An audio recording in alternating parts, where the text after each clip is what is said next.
बेरोजगारी के बारे में, गरीबी के बारे में, महंगाई के बारे में एक शब्द तक जो है अभी तक प्रधानमंत्री जी ने नहीं कहा। ना बिहार के लिए कुछ कहा, ना बिहार को विशेष राज्य दर्जे के लिए कुछ कहा, तो कुछ कहा ही नहीं प्रधानमंत्री जी। कहा क्या? केवल नफरत की भाषा। देखिए, हम तो पहले से कह रहे हैं बीजेपी जो है महंगाई की माँ है और बेरोजगारी की बाप है। ये भाजपा के लोग जो है इनको काम से मतलब नहीं है, इनको केवल जो है झूठ बोलना, नफरत फैलाना, आपस में लड़वाना, यही काम है। झारखंड बिहार अगर साफ है तो समझ जाइए कि केंद्र में उनकी सरकार बनने नहीं जा रही। बिहार में जैसे जैसे 2024 का लोकसभा चुनाव अपने लक्ष्य की ओर आगे बढ़ रहा है, ठीक वैसे वैसे ही सियासी रण में पक्ष और विपक्ष एक दूसरे पर अपने बयान से आक्रामक हो रहे हैं।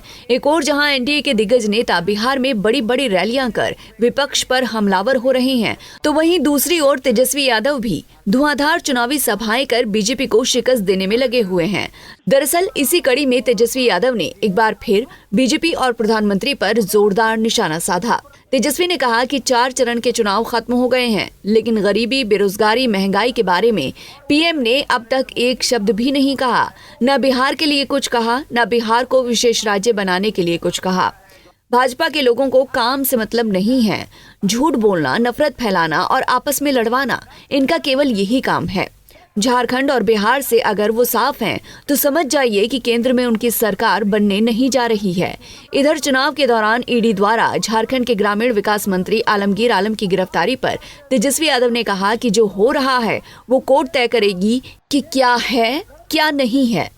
लेकिन नौकरी के बारे में आज तक नहीं बात की।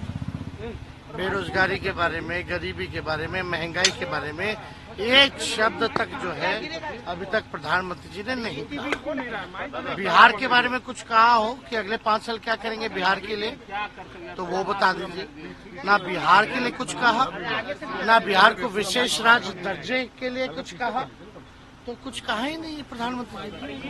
कहा क्या? केवल नफरत की भाषा और क्या? तो सब चुनाव चल रहा है और जिस तरह से कल आपने बयान दिया था। देखिए, हम तो पहले से कह रहे हैं बीजेपी जो है महंगाई की माँ है और बेरोजगारी की बाप है। ये भाजपा के लोग जो है इनको काम से मतलब नहीं है, इनको केवल जो है झूठ बोलना, नफरत फैलाना, आपस में लड़वाना, यही काम है। बिहार से इनका पूरी तरीके से अब सफाया हो गया है। कल हम झारखंड में भी 5-5 सभाएं करके आए हैं। झारखंड में भी बहुत अच्छा माहौल है। झारखंड बिहार अगर साफ है तो समझ जाइए कि केंद्र में उनकी सरकार बनने नहीं जा रही है। आपने झारखंड की बात की, आलमगीर आलम की गिरफ्तारी को कैसे देखते हैं? चुनाव के दौरान छापा पड़ता है, जांच अरेस्टिंग हो जाती है। देखिए, अभी सब तो हो ही रहा है।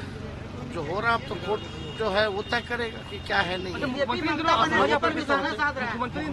मुख्यमंत्री काफी असहज, जैसे हाथ में कमल लिए हुए हैं, रोड शो में काफी असहज, बॉडी लैंग्वेज में भी असहज नहीं दिख रहा है। अब छोड़िए, हम इस पर ज्यादा कुछ नहीं कहेंगे। सम्राट चौधरी कह रहे हैं 4 जून के बाद आरजेडी के लोग बेरोजगार हो जाएंगे। अच्छा छोड़िए ना, हम लोग का कोई मतलब है वो होंगे कि हम होंगे, ये तो 4 जून न बताएगा। प्रधानमंत्री ने कहा है ना, हमारे पास खोने के लिए क्या है? हमारे पास खोने के लिए क्या है जरा बता दे। जिनके पास खोने को है वो ना चिंता करे। खैर, हम लोगों ने तो उनको बनाया मंत्री, विधायक। हम लोग पॉजिटिव लोग हैं, वो लोग नकारात्मक लोग हैं, इसी तरह की बात करते हैं। बहरहाल बिहार में पहले, दूसरे, तीसरे और चौथे चरण के मतदान समाप्त हो चुके हैं। 5वें चरण में 20 मई को सीतामढ़ी, मधुबनी, मुजफ्फरपुर, सारण और हाजीपुर में वोटिंग होनी है। Bureau report, Punjab Kesari TV. हमसे जुड़े रहने के लिए हमारे YouTube चैनल को सब्सक्राइब करें और नई वीडियो की नोटिफिकेशन के लिए बेल आइकॉन को दबाएं। अगर आप ये वीडियो Facebook पर देख रहे हैं तो लाइक जरूर करें और ज्यादा से ज्यादा शेयर करें। धन्यवाद।